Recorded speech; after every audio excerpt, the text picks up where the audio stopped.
SCGIQ. Round 3, game 2 between Lee Parker and Jack Mitchell-Burns, and the question is, what will they have sideboarded, Boomer?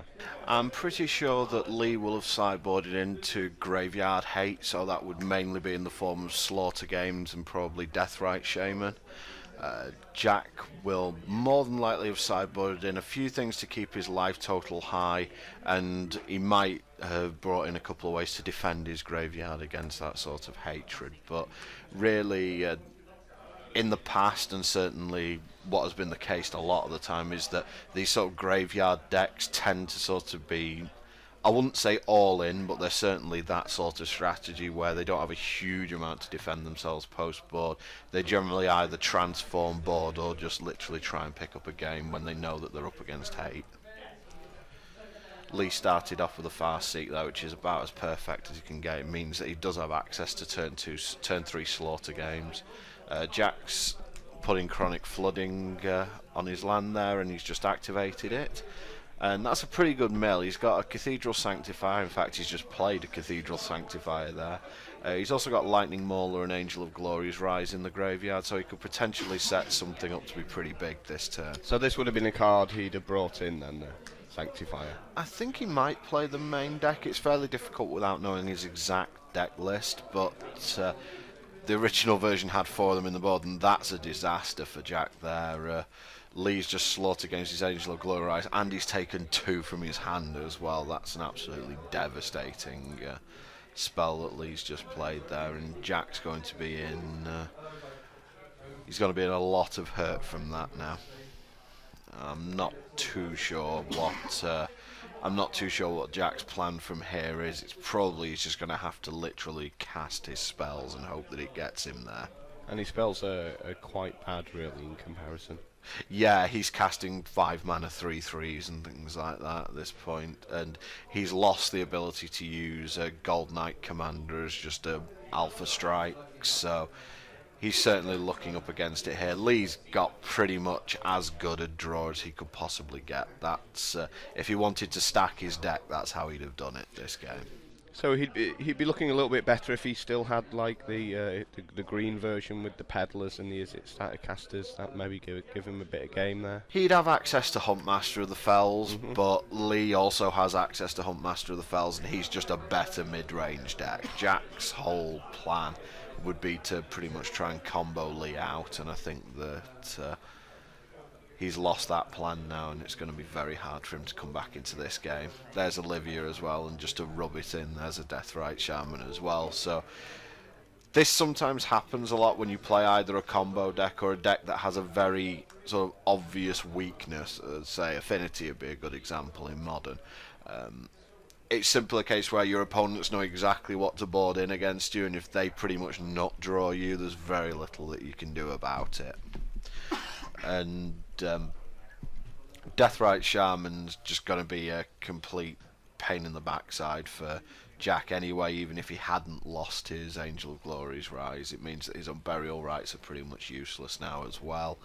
So, but Slaughter Games is pretty much the only, should we say, devastating card against this kind of deck. I would say pretty much so. I mean, Deathrite Shaman's pretty awesome against the deck as well. Jack does have access to Izzet Charm, so he can kill Deathrite Shaman, so it's not that much of a problem.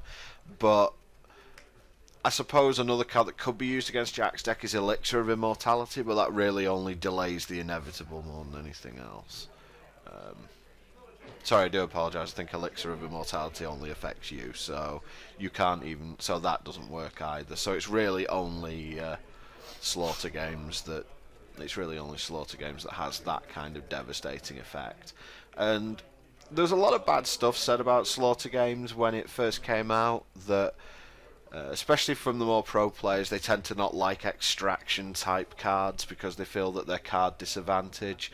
But against certain decks, they're just such a back-breaking spell that it's generally worth putting it in your deck. That's Huntmaster of the Fells coming down for Lee as well now, so he's just flooding the board with guys, and I think that Jack's going to be I think he's going to be scooping them up very shortly here. I don't really see a way back into this for him.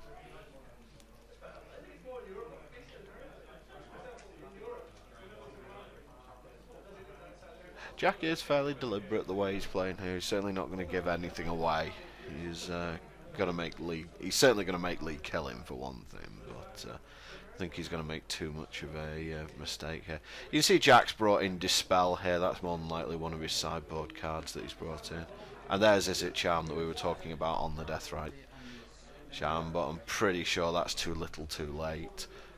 The other problem is that because Slaughter Games is uncounterable as well, it's just such a nightmare for the combo deck here, because in the past, if he was just playing against a card like Cranial Extraction or Memoricide, essentially the same card with two different names, that Is It Charm would be a much better card because he'd just be able to counter it and he'd gain either quite a lot of tempo or just the turn to go off. But with Slaughter Games being uncounterable, it just breaks straight through Jack's defences. So what other decks would Lee be bringing his Slaughter Games in against? I imagine he'd bring it in against pretty much any deck that has Sphinx's Revelation in it. It's pretty much the only answer that Jund has to the. It's pretty much the only answer that Jund has to Sphinx's Revelation. When this standard was fairly new, it was seemed as like the battle between Sphinx's Revelation and Rakdos Return, and in that battle, Sphinx's Revelation pretty much always wins. So what Jund wants to have is a way to disrupt that. So the first Slaughter Games pretty much always says Sphinx's Revelation in those matchups.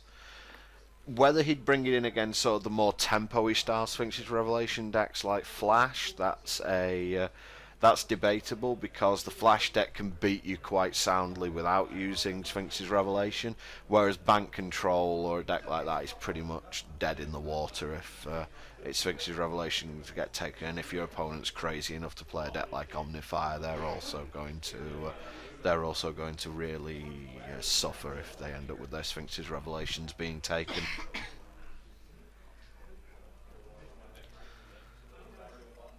So once again, Jack thinking about a way out of this for him. He's got rid of the Deathrite Shaman, so in theory he can do something like reanimate a Geist on a Monk or a Zealous Conscripts, just try and get some action going here. Unfortunately, his chronic floodings have been pretty chronically awful this game. He shows the Unburial Rites there, but there's just absolutely no way he was coming back into this game.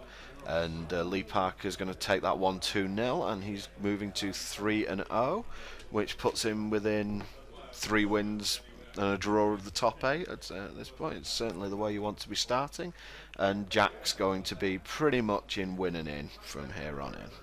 But you certainly think both of these decks still have a good chance? They'll have a chance, but it's obviously up to the pilots. Anyway guys, thanks for watching, and we'll see you for round 4.